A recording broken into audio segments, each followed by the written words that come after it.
샬롬 류선생의 구속사 천국열차 유도수 목사님의 신구약 성경 파노라마를 낭독하는 시간입니다.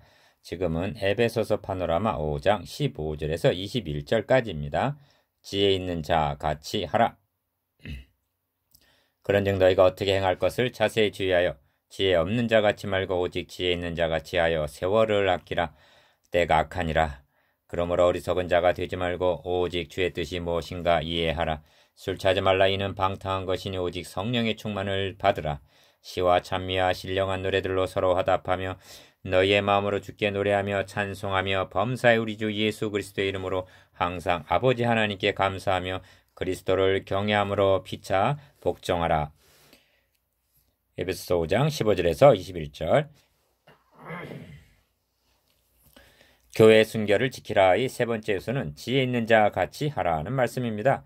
주님께서도 내가 너희를 보냄이 양을 이리 가운데 보낸가 같도다. 그러므로 너희는 뱀같이 지혜롭고 비둘기같이 순결하라고 말씀하셨습니다. 마태복음 10장 16절. 충성된 열심은 있으나 지혜롭지 못하기 때문에 교회의 평안함과 순결을 해치는 경우가 허다합니다. 그래서 주님은 종의 자격을 충성되고 지혜 있는 종이 되어 하십니다. 마태복음 24장 45절. 도표 29를 보십시오. 지혜 있는 자같이 하는 자는 첫째 단락 세월을 아끼는 자입니다. 둘째 단락 주의 뜻이 무엇인지 이해하는 자입니다. 셋째 단락 성령의 충만함을 받은 자입니다. 본문 중에서는 세 번의 오직이 있는데 1. 오직 지혜 있는 자같이 하여 오직 주의 뜻이 무엇인가 이해하라.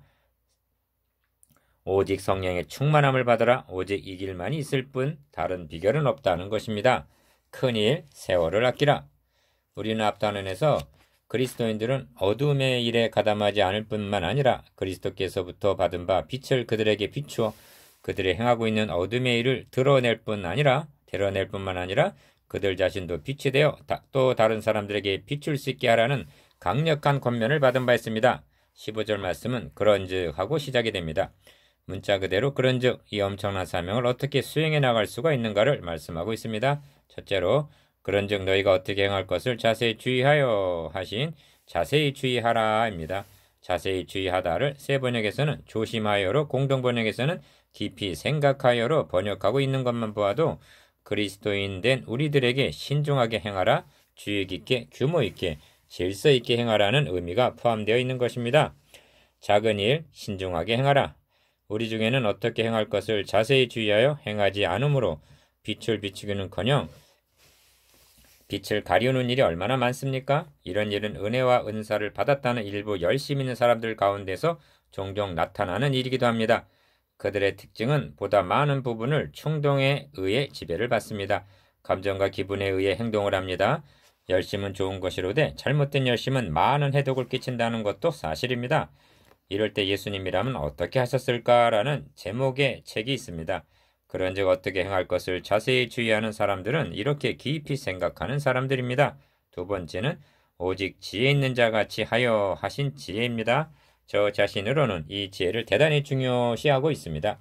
그럴 만한 이유가 있습니다. 예수 그리스도께서 자신의 양무리를 맡길 종들의 자격을 말씀할 때 충성되고 지혜 있는 종이 되어 주인에게 그 집 사람들을 맡아 때를 따라 양식을 나누어 줄 자가 누구뇨 하고 마태복음 24장 45절 종의 자격으로 충성과 지혜를 꼽고 계시기 때문입니다. 누가복음 12장 42절에서도 지혜 있고 진실한 청지가 되어 주인에게 그 집 종들을 맡아 때를 따라 양식을 나누어 줄 자가 누구냐 하고 역시 지혜를 말씀하고 계십니다.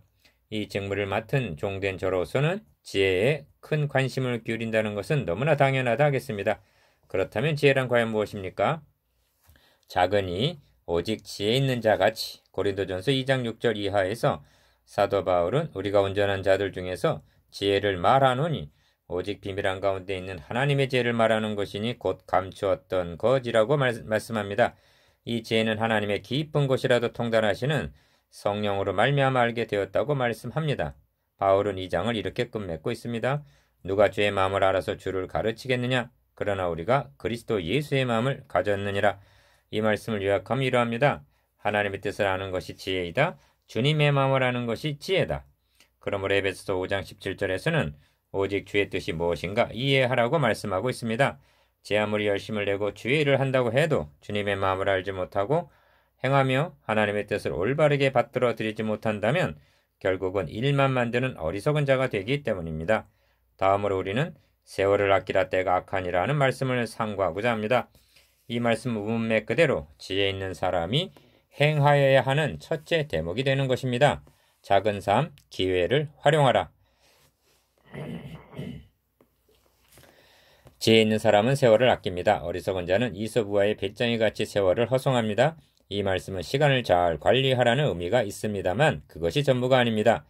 그것은 유독 그리스도인들에게 해당되는 것은 아니기 때문입니다. 이 말씀의 참뜻은 난회주에서 말씀하고 있듯이 기회를 살아하는 말씀입니다. 참고로 세번역과 공동번역은 다같이 주어진 기회를 충분히 살리쇼 하고 번역하고 있습니다.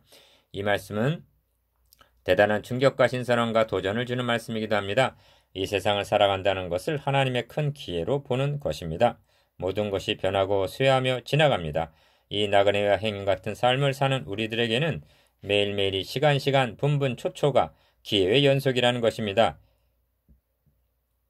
그렇다고 기회는 기다려주는 것이 아니라 날아가는 새와도 같습니다. 이 기회를 너의 것으로 만들어라. 아브라함은 평생을 나그네 정신으로 살았습니다. 그는 장막 가운데 거했습니다. 집을 지었다는 기록이 없습니다. 이에 비해 롯은 소돔의 성문에 앉아 있었습니다. 성문은 경관 터전입니다. 이 세상은 지나가는 기회의 연속이라고 생각하며 살아가는 사람과 이 세상에서 천년만년 살 것 같이 터전을 닦는 사람과의 차이입니다. 기회를 사는 사람은 늘 독수리가 먹이를 쏘아보듯 늘 주목하는 사람입니다. 그 영혼을 접근할 기회를 전도할 기회로 엿보는 사람들입니다. 그것은 쉬운 일이 아닙니다. 세월이 약합니다. 세월은 이런 일을 못하도록 빠르게 우리 앞을 지나갑니다. 심지어 그 기회를 박탈해 가버립니다. 몇 년을 살았느냐는 연수가 자랑이 아니라 지혜롭게 살았느냐, 너에게 주어진 기회를 충분히 살렸느냐가 중요합니다. 크니 주의 뜻을 이해하라. 주님의 뜻이 무엇인지 분별하지 못하여 고민하고 방황하는 성도들이 의외로 많이 있습니다. 목회 상담의 내용도 상당 부분이 이 문제에 관한 것들임을 듣게 됩니다.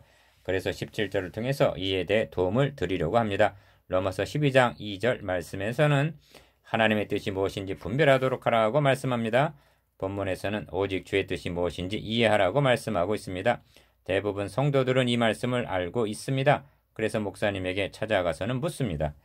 목사님, 이렇게 하는 것이 주님의 뜻인지 저렇게 하는 것이 주님의 뜻인지 알 수가 없습니다. 그것을 좀 가르쳐 주십시오 합니다. 이 문제는 대단히 중요하고 어렵고 신중을 기해야 하는 문제입니다. 그러하기 때문에 우리들도 차분히 풀어나가야만 합니다. 먼저 하나님의 뜻을 분별하는 데는 크게 두 가지 원칙으로 나눌 수가 있습니다. 일반적인 뜻과 특수한 뜻으로 구분 지을 수가 있습니다. 작은 일, 일반적인 뜻과 특수한 뜻.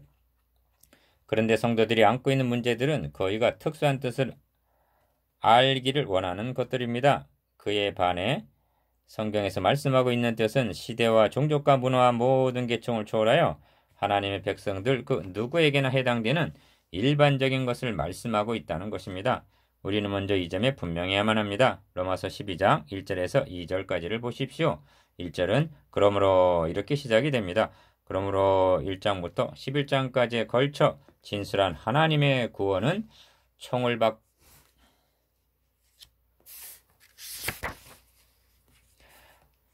그러므로 1장부터 11장까지에 걸쳐 진술한 하나님의 구원 은총을 받고 있는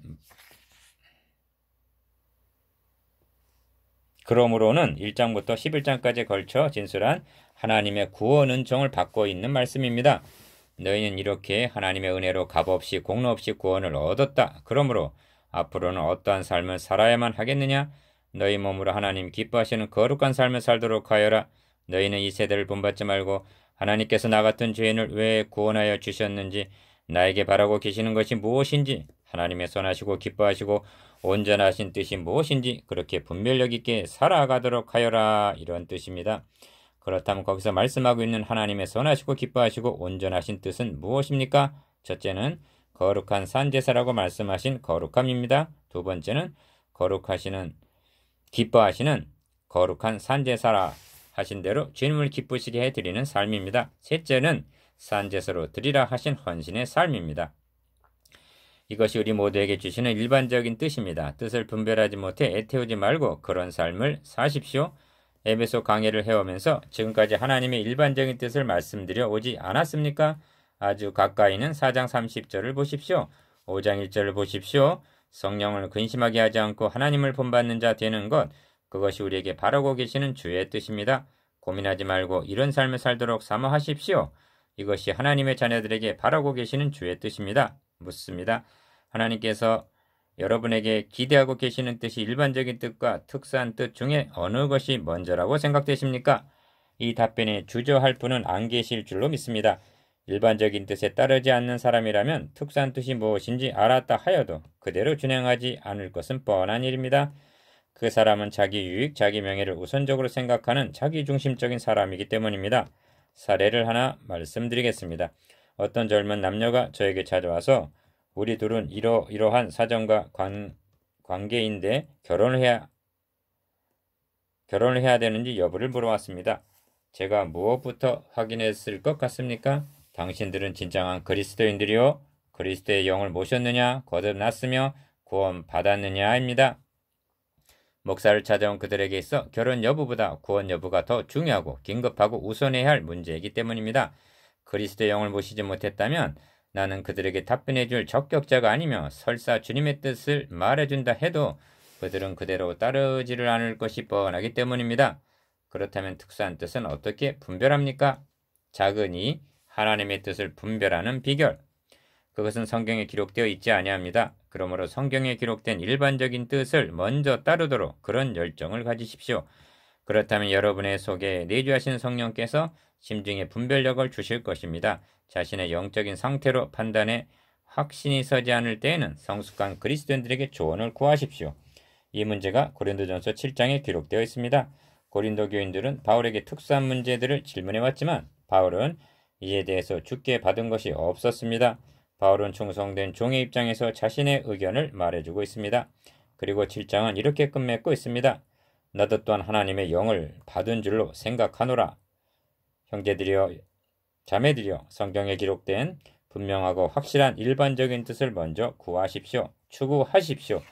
그렇게 한다면 개인적인 특수한 뜻을 몰라 방황하지는 않게 될 것입니다. 일반적인 뜻은 따르지 않고 특수한 뜻만을 알려고 한다면 지금보다는 심판날에 더욱 당황하게 될 것이 분명합니다. 큰 삶, 성령의 충만을 받으라. 18절에서 말씀하고 있는 성령 충만은 여러 해석과 많은 논란이 있는 말씀이라는 점을 먼저 지적해 둡니다. 첫 번째 견해는 본문의 성령 충만을 사도행전에 나오는 성령 충만과 동일시하는 주장입니다. 오순절에 있었던 성령의 충만과 똑같은 체험적인 것으로 믿고 있습니다. 그래서 불로 하면서 성령 충만을 받으라고 외칩니다.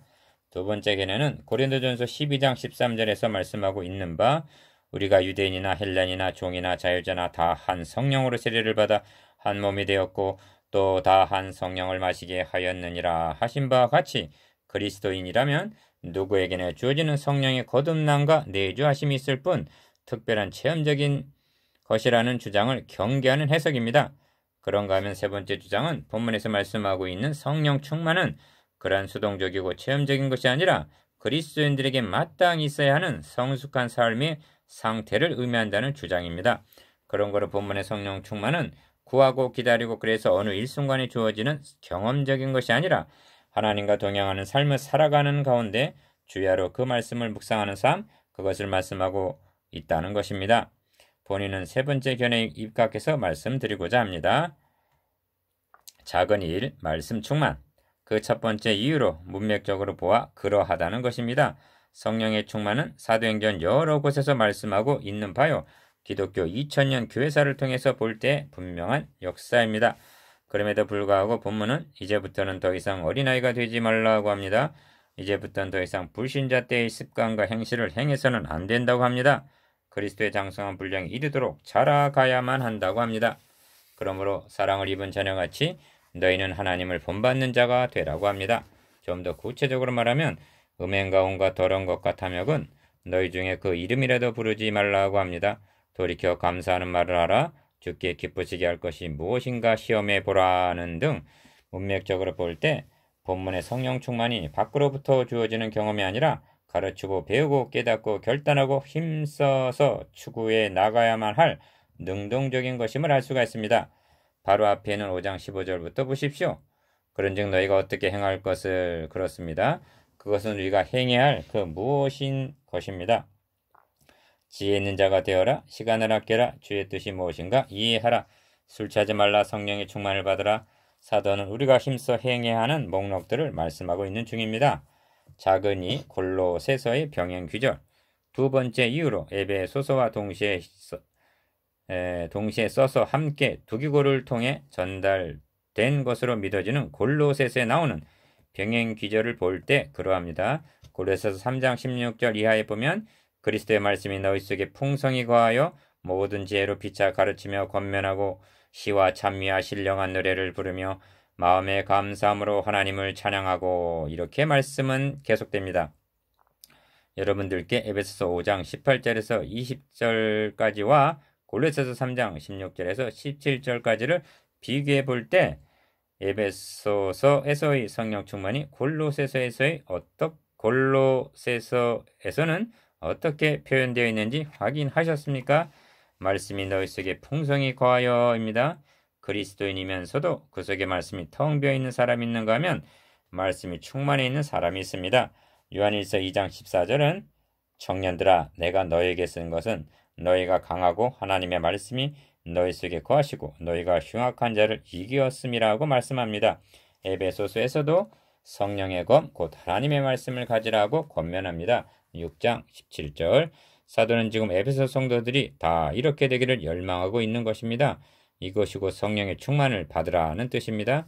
내 몸이 하나님의 성전이고 내 속에는 성령을 모셨음을 묵상하는 사람, 내주하시는 성령님을 근심시켜 드리기는커녕 주님을 기쁘시게 할 것이 무엇인가 사모하는 사람, 주님의 뜻이 무엇인가 분별력 있게 생활하는 사람은 그 속에 주의 말씀이 풍성히 거하여 있는 사람이기 때문입니다. 그러므로 술 취하지 말라는 말씀도 문자적으로 술에 취하지 말라는 의미만은 아닌 것입니다. 작은 삶, 술 취하지 말라. 물론 그런 뜻도 있습니다만 술을 입에 대보지도 못한 사람도 술 취한 듯이 방탕하게 살아갈 수가 있는 것입니다. 술 취하지 말라 이는 방탕한 것이니 할 때 방탕은 누가복음 15장에 나오는 탕자가 그 후 며칠이 못되어 재산을 다 모아가지고 먼 나라에 가 거기서 허랑방탕하며 그 재산을 허비하더니 할 때 그 방탕과 똑같은 단어입니다. 그는 재산을 허랑방탕 허비하였다고 했습니다. 여러분, 우리에게 있는 재산 중에 소중한 것이 무엇입니까? 시간입니다. 그래서 사도는 세월을 아끼라고 말합니다. 술 취한 사람처럼 허랑방탕 허비하지 말고 뻥튀기 인생처럼 살아가지 말고 하루하루를 하나님의 모든 충만하심으로 충만하게 채우라. 이것이 성령의 충만함을 받으라입니다. 디모데전서 5장 13절에서도 동일한 의미의 말씀이 나옵니다. 또 저희가 게으름을 익혀 집집에 돌아다니고 게으를 뿐만 아니라 망령된 편론을 하며 이를 만들며 마땅히 아니할 말을 하나니 이런 사람들은 술 취한 듯이 살아가는 사람들입니다. 이런 사람들은 데살로니가 교회에도 있었습니다. 데살로니가 후서 3장 10절 이하에 우리가 너희와 함께 있을 때에도 너희에게 명하기를 누구든지 일하기 싫어하거든 먹지도 말게 하라 하였더니 우리가 들은즉 너희 가운데 규모 없이 행하여 도무지 일하지 아니하고 일만 만드는 자들이 있다 하니 바로 이런 사람들이 술 취한 사람들입니다. 형제자매 여러분, 나 자신이 성숙한 그리스도인이 되려고 힘쓰지는 아니하고 한탕주의자들처럼 어떤 갑작스런 체험만을 바라지 마십시오. 성령의 특별하신 은총이 분명히 있습니다. 그러나 본문의 뜻은 그 아래 계속되는 아내들이여 남편들아 자녀들아 또 아비들아 하신과 같이 각계각층의 성숙한 그리스도인들의 균형 잡힌 삶, 성령께서 지배하시는 삶, 성령님의 인도하심에 민감한 삶, 그렇게 예수 그리스도를 닮은 향기로운 삶을 의미한다는 것을 명심하시기 바랍니다. 말씀 충만을 삼아하십시오. 이런 성도들에 의해서 교회 순결은 지켜지는 것입니다. 작은 사, 교회와 경배와 감사와 섬김, 성령 충만 곧 하나님의 말씀이 그 안에 충만히 거하는 성도들의 모임인 교회와 그렇지 못한 교회가 어떻게 다르게 나타납니까? 19절에서 20절까지의 중심 단어는 서로 화답하며 주께 노래하며 찬송하며 하나님께 감사하며 피차 복종하라는 말씀입니다. 이런 것들은 다름 아닌 앞절에서 말씀하신 바 성령의 충만함을 받은 결과들인 것입니다. 성령의 충만함을 받으면 그곳에는 어떤 변화가 일어나기 마련이며 반드시 열매로 나타난다는 것입니다. 어디가 제일 먼저 달라지기 시작합니까? 이 점을 네 가지로 말씀드릴 수가 있습니다. 첫째는 성도의 교제입니다. 이것이 19절에서 말씀하고 있는 서로 화답하며 입니다. 둘째는 경배입니다. 이것이 너희의 마음으로 주께 노래하며 찬송하며입니다. 셋째는 20절에서 말씀하고 있는 감사입니다. 그리고 넷째가 그리스도를 경외함으로 피차 복종하라 하는 21절 섬기는 삶입니다. 서로 화답하며 주께 찬송하며 감사하며 서로 복종하는 곳에 아름다운 교회의 모습이 있습니다. 지금 사도는 에베소 성도들이 성령의 감화 감동하심을 따라 영감 어린 예배를 드리게 되기를 바라고 있습니다. 시와 찬미와 신령한 노래들로 서로 화답하며 할 때 화답은 서로 이야기한다는 뜻입니다. 초대 성도들은 찬양을 서로 주고받는 교창을 한 듯이 보여집니다. 성령이 충만하고 기쁨이 충만한 그들은 서로 얼굴들을 번갈아 쳐다보면서 찬양할 때 그들의 노래는 더욱 힘이 있고 능력이 있으며 더욱 고조되었던 것 같습니다. 다음은 너희 마음으로 주께 노래하며 찬송하며 하신 경배입니다. 시와 찬미와 신령한 노래들로 서로 화답하며 너희의 마음으로 주께 노래하며 찬송하며 이 단어 하나하나가 어떻게 다른 것인지는 분명 말씀드리기 어렵습니다. 그렇다고 해서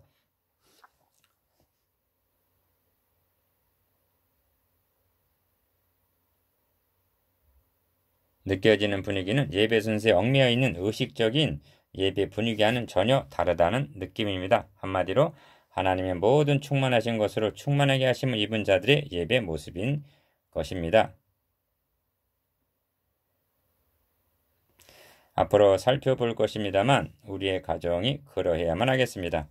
사해바다처럼 적막하고 장례식처럼 무거운 것이 내려 눌려서는 아니 되겠습니다. 자유스러운 새들과 물고기들을 새장이나 어항에 가두어서도 아니 되겠습니다. 이와 같은 예배가 그립습니다. 부럽습니다. 이런 예배는 목사 혼자서 되는 것이 아닙니다. 몇 명의 예배 위원들이 이룰 수 있는 것도 아닙니다. 그곳에 모인 성도 한 사람 한 사람이 성령의 충만함을 받음으로만이 가능합니다. 그 비율이 중요합니다.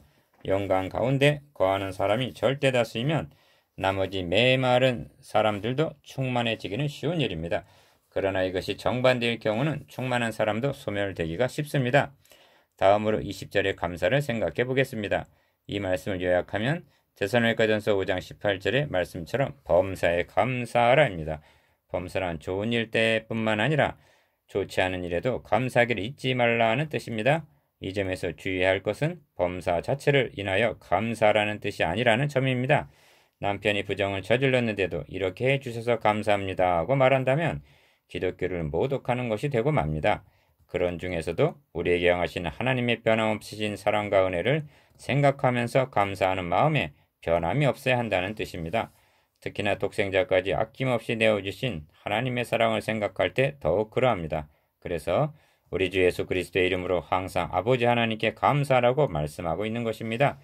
범사에 감사할 수 없다면 결국 감사의 자리에는 원망이 차지하고 말게 될 것입니다.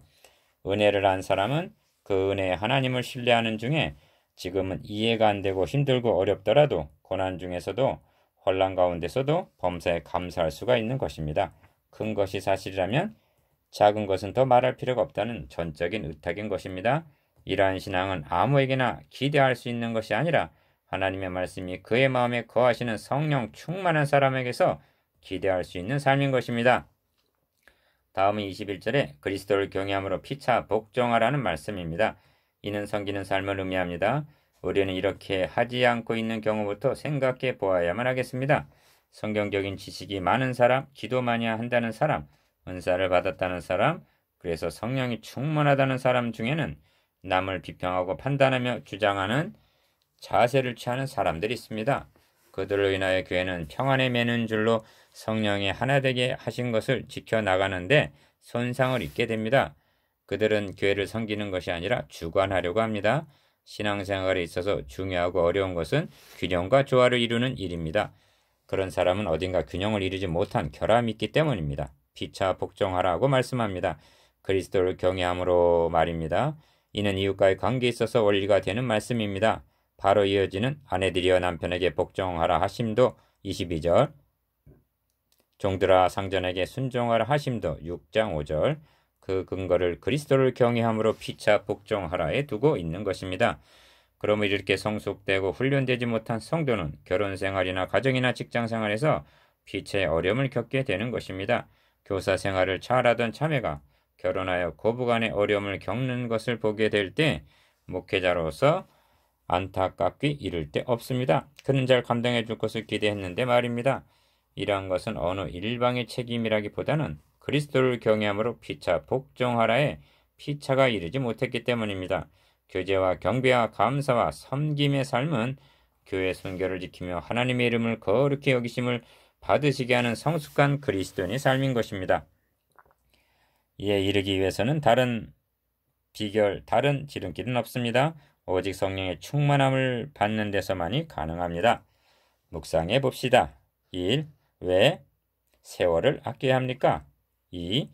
하나님께서 일반적인 뜻과 특수한 뜻을 설명해 보면서 이 둘 중에 어느 것이 먼저라고 생각되십니까?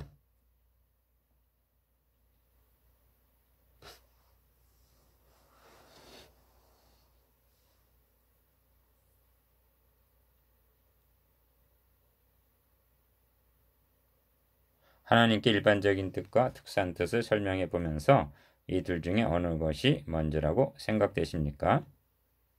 예, 하나님께서 주신 뜻, 공통적으로 알고 있는 것이 일반적인 뜻, 성경에 나와 있는 것, 그 다음에 개인적인 것은 특수한 뜻, 예, 그 구별을 하면서 어느 것이 먼저라고 생각되십니까? 3.